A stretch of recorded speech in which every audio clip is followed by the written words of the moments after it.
If you've ever bought sneakers for resale price, raise your hand. If you used to stand in line for more than 2 hours at a time for a selected shoe, raise your hand. If you have a grail, raise your hand. If missing out on a sneaker that you really wanted actually upsets you, raise your hand. Now, I want you to keep that in your back pocket. Follow me to the end of this video because I'm going to tell you whose fault sneaker reselling is, what can be done to change it, and if it's even possible to change. So I'm not even going to hold you much longer, bro. If you raise your hand, which I did, I'll go ahead and preface this by saying I'm a part of you when I say this.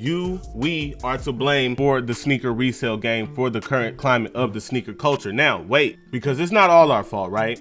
There's another responsible party. Just follow me along to the end of this video. Before you look at this and say, it's not my fault, the sneaker resale game, the sneaker culture is not my fault. I just want to buy shoes. I want to wear shoes. And trust me, I'm just like you, right? So I 100% get it. Reselling and the act of reselling has existed way before sneakers, right? Exists in other worlds outside of sneakers, right? So what does that mean? Because you see the pictures of the big resellers, people like Benjamin Kicks, who receive a lot of hate and a lot of backlash online just for being sneaker plugs and being resellers and having access to so many shoes. But have you ever stopped to think? There's no outrage for the Pokemon card resellers, right? There's no outrage for the guy who resells tools and lawn equipment, right? There's only outrage for the sneakers, and I'll even throw in the hype clothing resellers. And you want to know the reason why there's only outrage for that? It's because we care about it. That's it. That's all. And so once you kind of understand that, then you can further understand whose fault it really is and how it can be stopped. I also want to preface this by saying I'm a part-time sneaker reseller myself. I don't necessarily want it to stop, but I do agree with millions of people, original sneakerheads, who just feel like, bro, it shouldn't be impossible to cop a shoe that you want. I'm with you. I just want us to take accountability. Now, let's talk about marketing, because we have the definition of marketing, and marketing is defined as the action or business of promoting and selling products or services, including market research and advertising. Right now, I don't really like that definition, right? Because marketing, especially when in terms of the most common hype sneaker, which is the Air Jordan line, because what that brand did to us was market to us on a whole nother level, to where now it's psychological and emotional. I mean, a lot of us seen Last Dance, right? Some of us were even old enough to see what Michael Jordan did as it was unfolding. So when you're growing up in that, then the Jordan shoes became a part of like culture, pop culture. Then the marketing that Nike and the Jordan brand did with that brand just made it to where now it's one of those things that you gotta have. Like, a lot of us feel like we have to have those to validate ourselves. I make this whole point about marketing to say and just acknowledge that since I'm saying our thirst for those products are what ultimately led to the sneaker reselling game and the current climate of the sneaker culture, then it's also fair to say that, hey, this is an emotional, psychological attachment to a material item, right? So that's one point I wanted to make. Now, let's talk about people like Benjamin Kicks, big resellers who receive a lot of hate online, right? And also make sure you follow me, because this is all gonna lead up to the second responsible party in this whole ordeal, right? So people like that receive a lot of hate. And one of the main reasons why I don't really have much problems with people like that is because it's not like they're stealing the shoes, right? Like, even if you take the Nike VP's son, yes, he was using his Nike vice president mom. Yes, however, it was paid for. And ultimately, bro, I'm one of those people that I feel like, hey, when you look in the mirror, you just gotta be real with yourself. And a lot of us, especially people who have this same infatuation, these same items, if I had the access to do that, then I'm not so sure that I wouldn't. Now, I could tell you like this, I would give away some of it and, you know, make my money on most of it, but make no mistake, if I could, I would.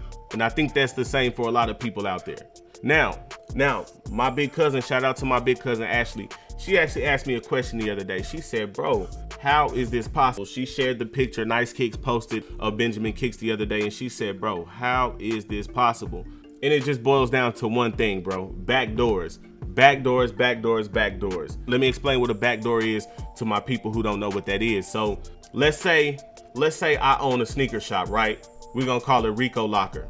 And let's say I got 100 pair of Travis ones, right? Like, a lot of people don't know, when you're an actual official retailer, you have to buy the shoes. You have to buy the shoes from Nike, from Jordan too. It's not like you just get them and they split the profit with you. No, you have to buy them. And what I've heard from most people who are retailers, most of the time you don't really make any money off of them. What you count on is the traffic, you know, getting people in your store to maybe buy other items. So that's why you're even a retailer in the first place. Let's say I have 100, right? Let's just say they retail for 200 just to make it some nice easy round number. If you, the viewer, if you come to me and say, hey Rico, I know they retail for 200 and if you sold them all to the public, first come, first serve, you'd only make $200 a pair. What if I came and what if I gave you $250 a pair? Give me 50 of them at $250 a pair.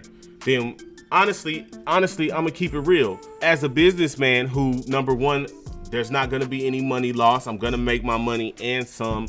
Then there's not no real reason why I wouldn't, you know, say, instead of not making any money by giving them to the public, I'm gonna make a little money on the side. And instead of me having 100 pairs, I'm gonna do a raffle so that nobody really knows how many I really had, right? So that's pretty much the backdoor process. Now I'm gonna transition to the other responsible party, right? And because I wanna be politically correct and I don't want any issues with anybody, I'm not gonna say their name, but I think we all know who they is, right? They would have the ultimate backdoor, right? I'm just gonna let you connect the dots. Because hey, I'm not slandering or making claims against anybody. All I'm saying is that's how it's possible. Because a huge corporation who has the ability to just produce more of a product could kind of kill the resale game just by, you know, bridging the gap between that supply and demand. But there's a reason why. There's a reason why it's not. And I'm gonna tell you like this. I seen somebody explain it like this, and that made ultimate sense, which helps me understand why the corporation doesn't want to do it this way and just produce more. And this goes all the way back to market. He said, if everybody got them, then nobody wants them. And I can't lie to you, that makes sense. So when it comes to who to blame, we have ourselves to blame for just wanting these material items so bad that there's even a market for people like me to say, hey, I want $100 on top of this shoe.